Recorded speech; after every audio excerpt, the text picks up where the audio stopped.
எல்லார்கிட்டயுமே ரொம்ப கோவப்படுவான். அவனுக்கு தேவையானது கிடைக்கிற வரைக்கும் அவன் பிடிவாதம் பண்ணுவான், பிரச்சனை பண்ணுவான் தான் சொல்றாங்க. ட்ரைனிங் டைம்ல நடந்த ஒரு பாக்ஸிங் மேட்ச்ல அவனை எதிர்த்து விளையாடின ஆளை அடிச்சு கோமாக்கு கொண்டு போயிட்டாமா. நிறைய இடத்துல டிரான்ஸ்பர் கொடுத்திருக்காங்க. டார்ச்சருக்குனே இவர் மேல 2-3 கேஸ் இருக்கு. அதனாலதான் ஊருக்கு ஊரு டிரான்ஸ்பர் மாறி இருக்கான். இப்போ இங்க இருக்கான். யோ, இது எதுவுமே பண்ணிருக்காதியா? என்ன இந்த செல்ல திருட்டுக்கும் உனக்கும் சம்பந்தமே இல்லைன்னு ஒத்துக்கிறியா? அண்ணாமலை தான் இதுக்கு காரணம். அண்ணாமலை குடும்பத்துக்கும் அதுக்கும் எந்த சம்பந்தமும் இல்ல சார். நான் தான் அந்த சிலையை எடுத்தேன். தெரியும், இந்த பதில் தான் வரும்னு எனக்கு அப்பவே தெரியும். அண்ணாமலையோட விசுவாசம் சரி. அண்ணாமலை மேல நீங்க அந்த அளவுக்கு விசுவாசமா இருக்கிறதுக்கு அண்ணாமலை உங்களுக்கு யாரு? அப்படி என்ன அவங்க உங்களுக்கு பண்ணிட்டாங்க? சொல்லுங்க சொல்லுங்க. அது சரி, உங்களுக்கு அவங்களுக்கு என்ன சம்பந்தம் வேணாலும் இருக்கட்டும். எனக்கு தேவை அண்ணாமலை தான் இதுக்கு காரணம் அப்படின்னு எனக்கு ஏத்த மாதிரி பதில் வரணும். யோ சார், இந்த அம்மாவை இப்படி விசாரிச்சா நமக்கு தேவையான பதில் வராது. நெஞ்சில பயம் இல்ல. யோ, அப்ப பதில் வராதியா? இவங்களெல்லாம் விசாரிக்கிற விதமே வேற மாதிரி இருக்கணும். இந்த மாதிரி பொம்பளைங்களை விசாரிக்கிறதுக்காக தான் குரோம்பேட்டை சாரதா இருக்கால, உடனே வர சொல்லி அவள. சாரதாவா?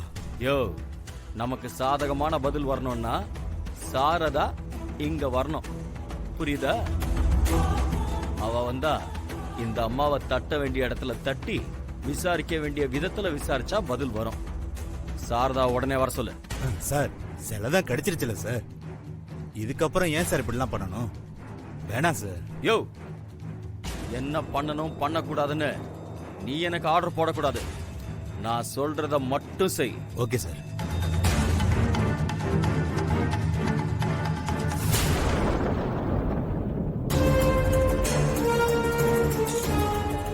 சாதாரணமா முடிய வேண்டிய கேஸ கூட இந்த ஆள் உள்ள போனா பெரிய பிரச்சனையா மாறி இருக்கிறது தான் ரெக்கார்டு. நம்ம பிரச்சனையில லட்சுமி அம்மாவை டார்ச்சர் பண்றதுக்கு யாரோ ஒரு லேடி போலீஸா வர வச்சிருக்கானா. டார்கெட் நம்ம குடும்பமா தான் இருக்கு. கோர்ட்டு கேஸ்னு போய் அண்ணாமலாத்த அசிங்கப்படுவாங்க பார்த்தா இப்ப நல்ல சைக்கோ கிட்ட தான் மாட்டிருக்காங்க போல இருக்கு. அவன் பண்ற டார்ச்சர்ல இந்த குடும்பம் படாத பாடுபட போகுது. அதை பார்த்து நான் ரசிக்க போறேன். இதெல்லாம் உங்களுக்கு வேணும். இத்தனை வருஷமா எனக்கு எப்படி எல்லாம் டார்ச்சர் பண்ணிருக்கீங்க. உங்களை வச்சு செய்ய கரெக்டான ஆள் வந்திருக்கான். அனுபவி. அவங்கிட்ட நம்ம நார்மலா பேசியோ இல்ல உயர் அதிகாரிகளை பேச வச்செல்லாம் லட்சுமி அம்மாவை நம்ம வெளியே கொண்டு வரலாம் முடியாது. ஆமாமா, அவன் யார் பேச்சையும் கேட்க மாட்டான்னு தான் எல்லாரும் சொல்றாங்க. இதுக்கு வேற ஏதாவது வழிதான் நாம யோசிக்கணும். இங்க பாருமா, டிஎஸ்பி பத்தி உனக்கு தெரியாது. அவருக்கு ஓ மேலாம் கோவம் இல்ல, அந்த அண்ணாமலை மேடத்து மேலதான் கோவம். அவர் என்ன எதிர்பார்க்கிறாரோ அந்த பதில சொல்லிட்டு இங்க இருந்து வெளியே போறதுக்கு வழிய பாருமா. இல்லனா உன் நிலைமை ரொம்ப மோசமாயிடும்.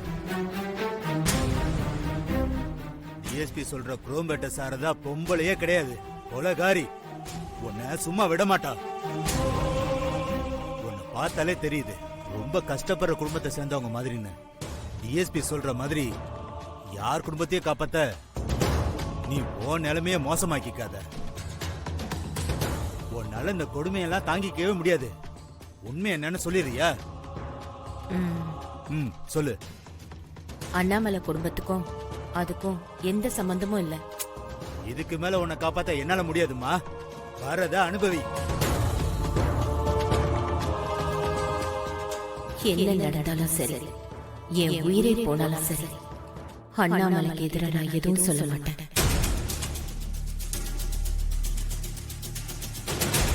என்ன நம்மள ஏதேதோ சொல்றாங்க. அந்த ஆள் முரட்டுத்தனமா நடந்துக்கிறாருன்னு பார்த்தா அவர் சரியான மிருகமா இருப்பாரு போல இருக்கே.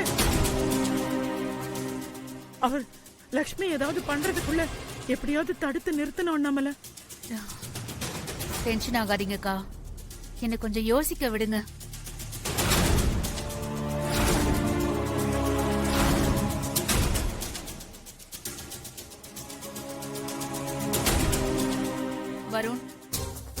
முதல்ல இந்த பிரச்சனைக்கெல்லாம் காரணம் அந்த சிலை. அந்த சிலை இந்த வீட்டுக்குள்ள எப்படி வந்துச்சுன்னு தெரிஞ்சு ஆகணும். யாரோ வந்து நம்ம வீட்டுக்குள்ள வச்சிருக்காங்க.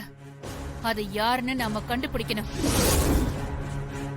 முதல்ல வீட்டோட சிசிடிவி ஃபுட்டேஜ் எல்லாம் எடுங்க. முதல்ல யாரு சிலைய கொண்டு வந்தாங்கன்னு கண்டுபிடிச்சிட்டு அதுக்கப்புறமா அந்த துரைய. எப்படிமா சொல்றீங்க? இந்த ஆளு நான் தண்டபாணி கூட பாத்திருக்கேன். இவனோட பேரு கூட சதீஷ்னு நினைக்கிறேன்.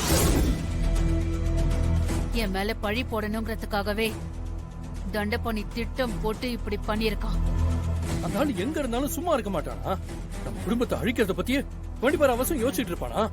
அவனை சும்மா விடக்கூடாது சித்தி. அம்மா, இதை இப்பவே போலீஸ் ஸ்டேஷன்ல கொடுத்து தண்டபாணி தான் இதுக்கு காரணம்னு நம்ம ப்ரூவ் பண்ணலாமா? அந்த தண்டபாணி ஏற்கனவே உள்ளதா இருக்கான். இத கொண்டு போய் கொடுத்து எதையும் நிரூபிக்க முடியாது. நம்ம செய்ய வேண்டியதெல்லாம் லக்ஷ்மியை வெளியே கொண்டு வர்றது மட்டும்தான். தண்டபாணி மேல கேஸ் கொடுத்தாலும் எனக்கு தெரியாது, என் ஆளு தெரியாம பண்ணிட்டான்னு சொல்லிட்டு போயிட்டே இருப்பான். லக்ஷ்மியை வெளியே கொண்டு வந்துட்டு அதுக்கப்புறம் இதுக்கு என்ன பண்றதுன்னு எனக்கு தெரியும். நான் பாத்துக்கிறேன்.